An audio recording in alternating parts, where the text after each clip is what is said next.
Ойбай, бұл не деген масқара? Пластик бүтілке, қағаз қалта. Бұл орман емес, қоқыс алаңы болыпты ғой. Не болып жатыр, достым? Мен де байқадым. Бүгін таңертең сәбіз теріп жүріп, пакеттің ішіне айқын кіріп кетті. Қатты қорып кеттім. Бұл адамдардың тастап кеткен қоқыстары, олар келіп демалады, бірақ артынан жинамайды. Достар, біз орманымызды бірге құтқарайық. Барлығымыз тазалық жасап, орманды бұрынғыдай әдемі етейік. Дұрыс айтасың, ертең таңертең орманды тазалайық. Келесі күні 4 дос өздерімен бірге басқа жануарларды шақырып, орман ішін тазалайды. Қоқыс жинап, ескі заттарды қайта өңдеу жәшігіне салады.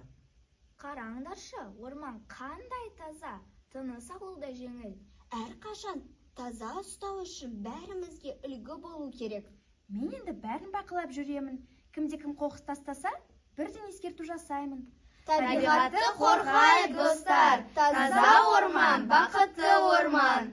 Менің есімім Ақболат Сәнім. Менің есімім Сапиева Айкерім. Менің есімім Нариге Мөлдір. Менің есімім Артемьева Диана. Біз 6-шы В сынып оқушыларымыз.